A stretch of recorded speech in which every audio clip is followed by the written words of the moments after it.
नमस्कार, स्वागत है आपका। मैं हूं आपके साथ सुमित झा। दिन भर की अहम खबरें आपको बताएंगे और साथ ही उन खबरों के मायने भी समझाएंगे इस बुलेटिन में। और सबसे पहले बात बाढ़ की। हजारों जिंदगी पानी से जंग लड़ रही है, मझधार से दो दो हाथ कर रही है, नदियां उफान पर, इसलिए जान भारी है। कई जिलों में तो शहरों तक सैलाब पहुंच चुका है। अंदाजा लगाना मुश्किल नहीं है कि बाढ़ के बीच जिंदगी कितनी बेबस है। पूरी रिपोर्ट देखिए, फिर खबर तो समझिए।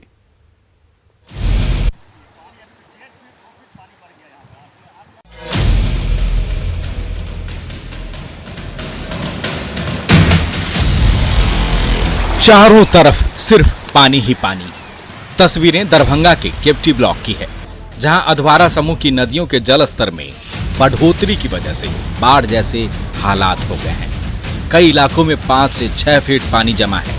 ऐसे में आने जाने के लिए सिर्फ नाव का ही सहारा बचा है। वहीं बाढ़ रक्षा दल एयरबोट के जरिए बाढ़ में फंसे लोगों को सुरक्षित जगहों पर पहुंचा रहा है। अपने निजी इच्छुक कोष से एक एयर नाव मंगाया है। एक नाव हमें सरकारी मिली है जो डी टोल पे चल रही है। वो नाव इस तरफ नहीं आ सकती, लेकिन यहाँ पे 100 से 150 परिवार रहते हैं जिसकी तबीयत खराब होती है, गर्भवती महिला है। और ये जो है समीर अहमद साहब है, ये कमर से विकलांग है। इसे घर में अचानक पानी अगले साल से ज़्यादा बढ़ गया, इसलिए खबर मिली हमें।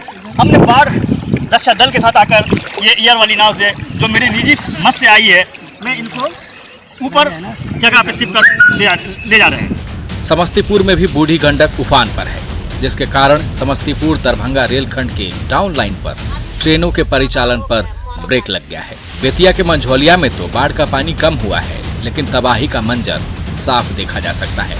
लोगों का दर्द आक्रोश में बदल गया है। दुखे में आदमी डूबल बा, मरत है। जौन अनाज पानी रहा सब भीज भाज के रात में पानी आयल, हमने के रात में मान लेके भाग गनी सा देखनी से होले ना। सवेरे आवतन से तो धान उन सर के उधर गिर के सब जामल बा रास्ता भर अंगना दुआरे। इतना भोजन बनावला बिनु, लकड़ी लावना बिनु, इतना अनाज बगैर लोग मरता।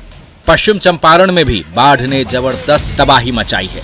तस्वीरें चनपटिया की है, जहां बाढ़ से घिरे गांव के लोगों के पास बाहर निकलने का कोई रास्ता नहीं है। घोघा पंचायत का कवि लसवा गांव बीते 20 दिनों से पानी से घिरा हुआ है। ग्रामीण चचरी पुल के सहारे कटे संपर्क को बहाल करने की कोशिश कर रहे हैं। अब पानी कम है, काला भर पानी बा। अब बोहरे के जगह नहीं के तनी कम पानी भइल बा, तनी के लाचका बनाओ, तनी से हेले खतरा। मधुबनी में लगातार बारिश के कारण मुख्य सड़कें तालाब में तब्दील हो गई है। वहीं कई मोहल्लों में चारों तरफ पानी ही पानी नजर आ रहा है, जिससे लोगों का घरों से निकलना मुश्किल हो गया है। न्यूज 18 के लिए दरभंगा से विपिन कुमार दास, समस्तीपुर से मुकेश कुमार, बेतिया से प्रफुल्ल कुमार के साथ मधुबनी से संवाददाता अमित रंजन की रिपोर्ट। खबर तो समझिए कि आखिर बिहार में बारिश क्यों लगातार हो रही है। दरअसल मॉनसून की ट्रफ रेखा बिहार और उत्तरी झारखंड होकर पश्चिम बंगाल से जा रही है। इसके अलावा एक और ट्रफ रेखा झारखंड से उड़ीसा होकर जा रही है, जिसका प्रभाव बिहार में देखने को मिल रहा है। आज और कल 2 दिनों तक भारी बारिश का अनुमान जताया गया है, यानी आज जो बारिश हुई और उसके बाद कल भी भारी बारिश होगी। कई इलाकों में बारिश को देखते हुए मौसम विभाग ने येलो अलर्ट जारी किया है। पूर्वी और पश्चिम चंपारण समेत कई जिलों में लगातार बारिश हो रही है और ऐसे में खतरा और ज्यादा बढ़ने की आशंका है। बारिश होगी तो हालात और बिगड़ेंगे। जून में 140% से ज्यादा बारिश दर्ज की गई थी। मुजफ्फरपुर, सीतामढ़ी, समस्तीपुर में पानी शहरों तक घुस चुका है। समस्तीपुर दरभंगा रेलखंड पर ट्रेनों के परिचालन को रोक दिया गया है। दरअसल बिहार के करीब 74% इलाके कमोबेश बाढ़ की चपेट में हर साल आते हैं और 76% ग्रामीण आबादी बाढ़ की जद में आती है। राज्य के 38 में से 28 जिले हर साल बाढ़ की विभीषिका को झेलते हैं।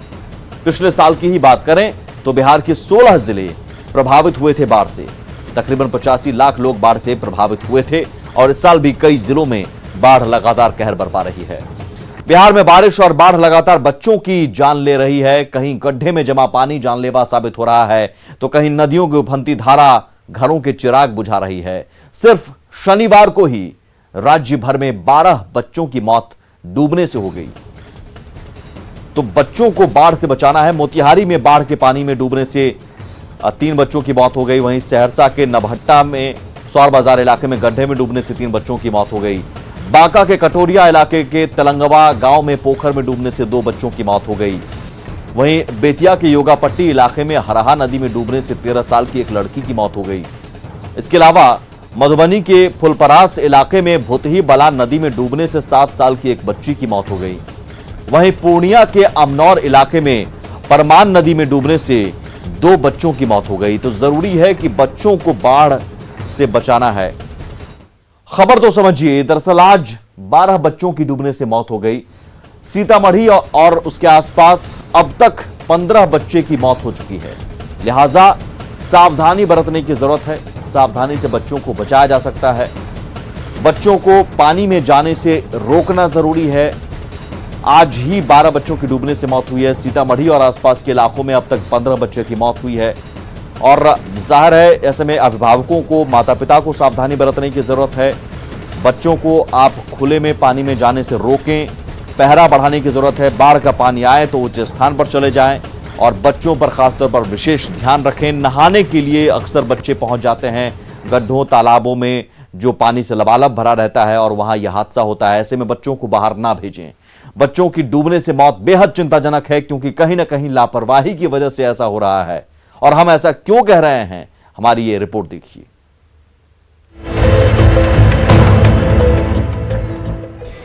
बाढ़ के पानी से खिलवाड़ भारी पड़ सकती है। शायद ये बात मस्ती कर रहे ये बच्चे नहीं समझ पा रहे हैं। बाढ़ के पानी में बच्चों के स्टंट करने की ये तस्वीर सीतामढ़ी की है, जहां ज्यादातर इलाकों में बाढ़ का पानी फैल चुका है, लेकिन ये बच्चे खतरों से खेल रहे हैं। इन बच्चों को देखने वाला और समझाने वाला कोई नहीं है। ये लापरवाही बच्चों की जिंदगी पर भारी पड़ सकती है। बच्चे दिन भर बाढ़ के पानी में खेलते रहते हैं, पेड़ पर चढ़ते हैं, ऊपर से कूदते हैं। ये रोमांच पैदा करने वाला है।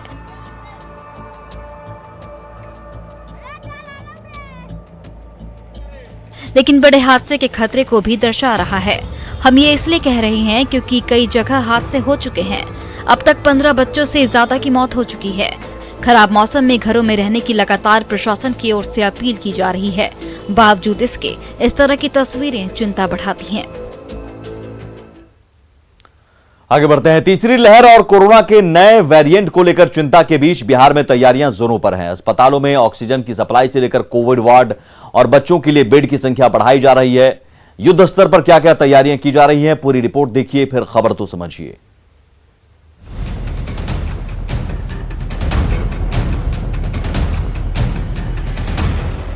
कोरोना की तीसरी लहर की आशंका और कोरोना वायरस के नए नए वेरिएंट को लेकर चिंता जाहिर की जा रही है। अल्फा, बीटा, गामा, डेल्टा और डेल्टा प्लस के बाद अब कप्पा और लैम्डा वेरिएंट को लेकर दहशत है। डेल्टा प्लस और कप्पा वेरिएंट पड़ोसी राज्य उत्तर प्रदेश के गोरखपुर में डिटेक्ट हुआ है। ऐसे में बिहार में भी नए वेरिएंट को लेकर दहशत है, लेकिन इन आशंकाओं को लेकर बिहार में तैयारियां भी पूरी की जा रही हैं। कोरोना की तीसरी लहर को लेकर पीएमसीएच में शिशु वार्ड को चिन्हित किया गया है, जहां 1 महीने के भीतर बच्चों के लिए 60 बेड तैयार कर लिए जाएंगे। पीडियाट्रिक्स विभाग के पहले तल्ले पर कोविड वार्ड बनाया जाएगा, जहां ऑक्सीजन के लिए पाइपलाइन बिछाए जाएंगे। ये आपको पीडियाट्रिक्स डिपार्टमेंट है, जहां पर बच्चों के लिए आईसीयू के साथ साथ जो जनरल वार्ड है वो तैयार किया जाएगा। यहाँ पर कोविड मरीज यानी तीसरी लहर में जो भी संक्रमित होंगे उनको इसी वार्ड में भर्ती कराया जाएगा। अधीक्षक का दावा है कि तीसरी लहर में ऑक्सीजन और बेड की किल्लत नहीं होगी, क्योंकि कैंपस में 20 KLD के 2 लिक्विड ऑक्सीजन प्लांट बिठाए गए हैं, जिससे 5000 मरीजों को ऑक्सीजन सप्लाई किया जा सकेगा। सबसे पहला प्रायोरिटी है कि ऑक्सीजन पाइपलाइन। तो ऑक्सीजन पाइपलाइन जो है सो पुष्पा एजेंसी को दिया गया है, कॉर्पोरेशन के द्वारा, उन्हीं के द्वारा लगाना है। तो उन पर हम दबाव बनाए हुए हैं कि जितना जल्दी कर दें, जब पता चल रहा है कि अगला वीक से कार्य चालू हो जाएगा। नंबर 1। नंबर 2, ऑक्सीजन का जहाँ तक सवाल है तो आप 20 KL का जो है तो मेरा ऑक्सीजन प्लांट ऑलरेडी लग गया है। मोस्ट प्रोबेबली अगला वीक में चालू हो जाने की उम्मीद हम लोग कर रहे हैं। ये ऐसी आशा की जा रही है कि वो थर्ड वेव में बच्चे जरूर प्रभावित होंगे, लेकिन इसका कोई साइंटिफिक वैज्ञानिक आधार नहीं है। लेकिन फिर भी हम लोग इसके लिए तैयार हैं और इसके लिए सारी तैयारियाँ की जा रही है। तो हमारे जो शिशु रोग विभाग जो 3 स्टोरी बिल्डिंग है, उसका जो प्रथम तल्ला जो है तो फर्स्ट फ्लोर को चिन्हित किया गया है। कोरोना की तीसरी लहर को लेकर बांका जिला प्रशासन भी अलर्ट है। डीआरडीओ की तरफ से बनाए जा रहे ऑक्सीजन के मेगा प्लांट का काम तेज कर दिया गया है। सिविल सर्जन की माने तो ऑक्सीजन प्लांट के बन जाने से प्रति मिनट 1000 लीटर ऑक्सीजन बनेगा, जिससे मरीजों को बहुत राहत मिलेगी। डीआरडीओ का काम है वो प्लांट बैठाना। जैसे ये काम कंप्लीट होगा, डीआरडीओ हम लोग ऑन टेलीफोन है तो तुरंत आगे अपना प्लांट बैठाएगा। पावर सप्लाई के लिए जो कॉरपोरेशन को जिम्मा दिया गया है बिजली विभाग को, उसका लगभग पूरा काम हो गया। क्या होगी सर? 1000 लीटर पर मिनट। कितना? 1000 लीटर पर मिनट। मतलब सबसे mega plant, oxygen mega plant. जाहिर है दूसरी लहर से सबक लेकर तीसरी लहर की तैयारियां पुख्ता की जा रही हैं, लेकिन जानकारों के मुताबिक अगर लोग कोरोना नियमों का सख्ती से पालन करें, सामाजिक दूरी का पालन करने के साथ मास्क लगाएं और टीका लें, तो तीसरी लहर के खतरे को टाला जा सकता है। बांका से नागेंद्र के साथ पटना से रजनीश, न्यूज़ 18। खबर तो समझिए, सावधानी और कोविड गाइडलाइंस का पालन करने के कारण तीसरी लहर के खतरे को टाला जा सकता है। अगर हम सावधानी बरतें, हमारी सजगता खतरे को रोक सकती है। मास्क लगाना नहीं भूलें, मास्क लगाना बेहद जरूरी है और वैक्सीन जरूर लें। कोरोना लगातार स्वरूप बदल रहा है, वेरिएंट नए नए आ रहे हैं। अल्फा, बीटा, गामा, डेल्टा और डेल्टा प्लस के बाद अब कप्पा वेरिएंट सामने आ रहा है। बिहार से सटे उत्तर प्रदेश में कप्पा वेरिएंट मिला है गोरखपुर में, लिहाजा बिहार की चिंता लाजमी है। पाबंदियों में ढील की वजह से लोग लापरवाह हो रहे हैं। पीएम मोदी ने भी 2 दिन पहले चिंता जताई थी। वहीं इंग्लैंड, रूस, बांग्लादेश, साउथ कोरिया, इंडोनेशिया में केसेस बढ़ रहे हैं। भारत में अब तक 36 करोड़ लोगों को टीका लग चुका है, पहला डोज लग चुका है, यानी अभी 58 करोड़ लोगों को टीका लगना बाकी है। देश में कुल 94 करोड़ लोगों को टीका लगाना है, इसलिए अभी सावधानी बेहद जरूरी है और यही वजह है कि बार बार अपील की जा रही है कि आप मास्क जरूर लगाइए, सामाजिक दूरी का पालन करते रहिए और वैक्सीन जरूर लीजिए। बात अब सियासत की।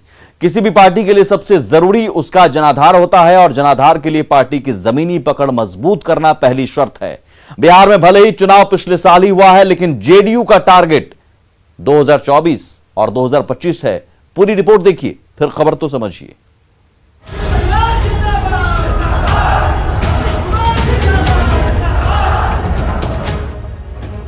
तकरीबन 10 महीने बाद मंजीत सिंह का बनवास खत्म हुआ और मंजीत सिंह ने जेडीयू में घर वापसी की।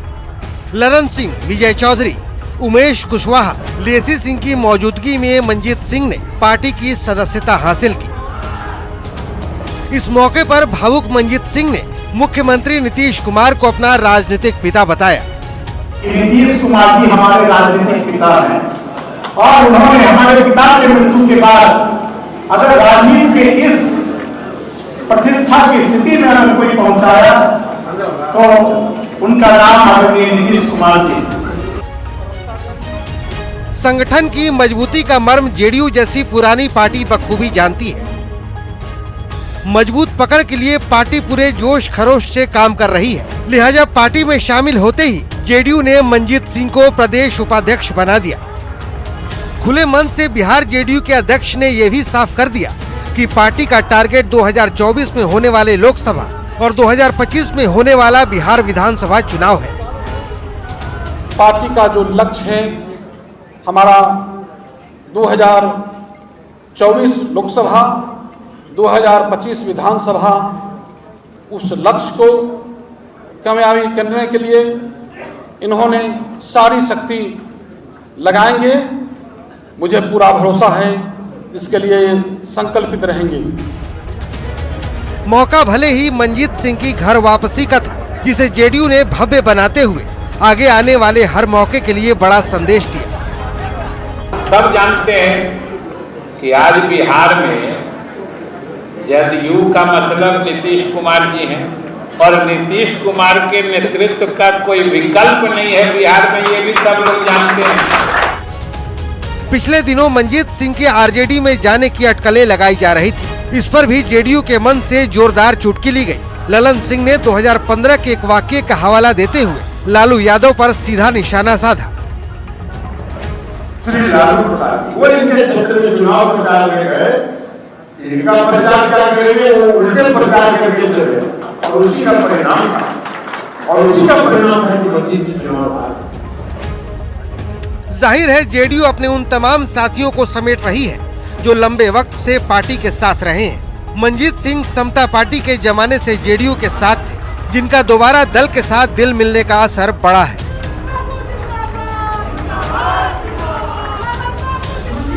न्यूज 18 के लिए पटना से शैलेंद्र कुमार की रिपोर्ट।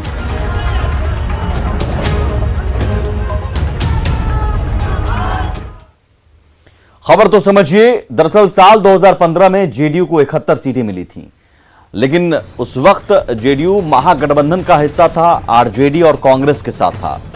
साल 2020 में जेडीयू को 43 सीटें मिली, यानी जेडीयू को उम्मीद से बहुत कम सीटें मिली। अब जाहिर है जेडीयू संगठन के जरिए सियासी जड़ एक बार फिर से मजबूत करने की कोशिश में जुटा हुआ है और जेडीयू ने साफ कर दिया है कि उसका टारगेट आने वाला लोकसभा चुनाव और विधानसभा चुनाव है, जो 2024 और 2025 में होने वाला है।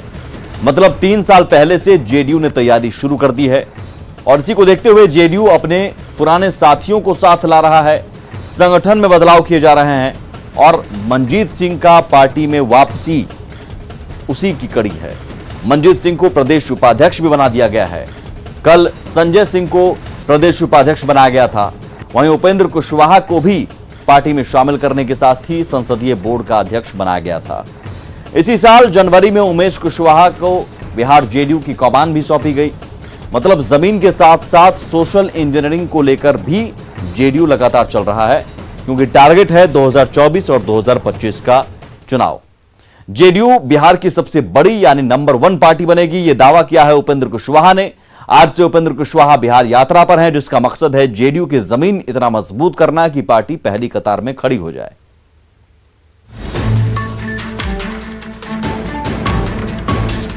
पश्चिमी चंपारण की धरती से बिहार यात्रा का आगाज। इस बार बिहार यात्रा पर है उपेंद्र कुशवाहा। बिहार यात्रा का मकसद सरकारी योजनाओं की जमीनी हकीकत के साथ साथ पार्टी की पकड़ को मजबूत बनाना है। इस दौरान कुशवाहा पार्टी के नेता कार्यकर्ताओं के साथ भूजा और चाय पर चर्चा करेंगे। साथ ही दलित बस्तियों में वैक्सीनेशन सेंटर की व्यवस्था भी देखेंगे, जैसा कि उन्होंने पहले दिन वाल्मीकि नगर में किया भी।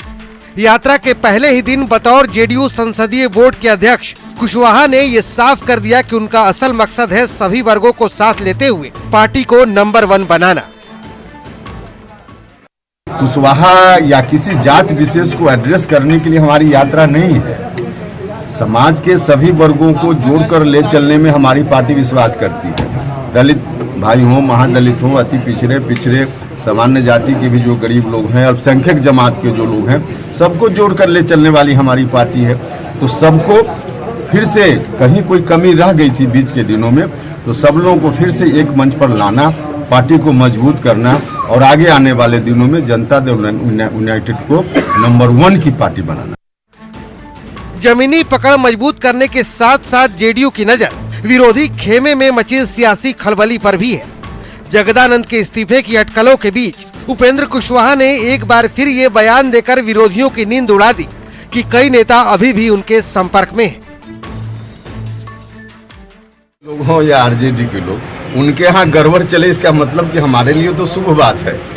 तो उनके यहाँ गड़बड़ अगर चल रहा है तो अच्छी बात है, लेकिन उस गड़बड़ के पीछे हम लोग नहीं हैं। संपर्क में आ रहे हैं ना? संपर्क में लोग स्वाभाविक रूप से हैं, संपर्क में हैं, इसको स्वीकार करने में कोई दिक्कत नहीं है।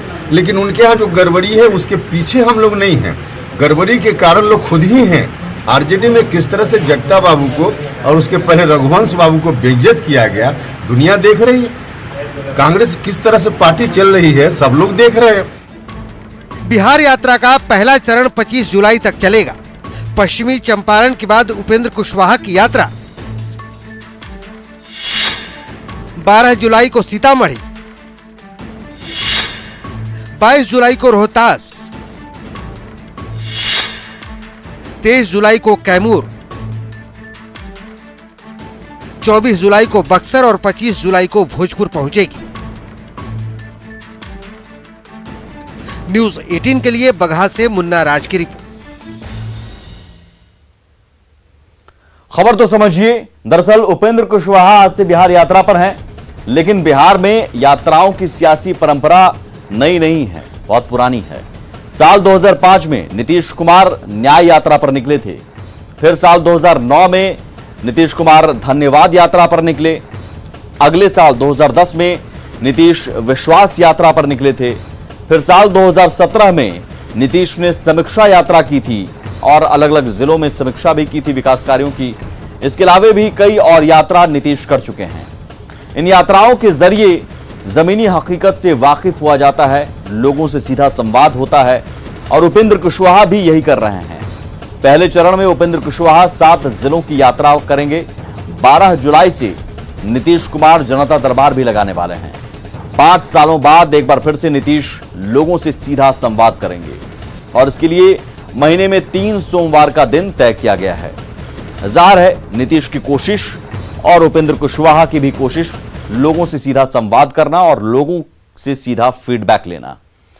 19वीं सदी में छपरा के कुतुबपुर गांव में एक ऐसा शख्स जन्मा जो अपनी एक खास तरह की गायकी से भोजपुरी का शेक्सपियर बन गया। हम बात कर रहे हैं भिखारी ठाकुर की। आज भिखारी ठाकुर की पुण्यतिथि है।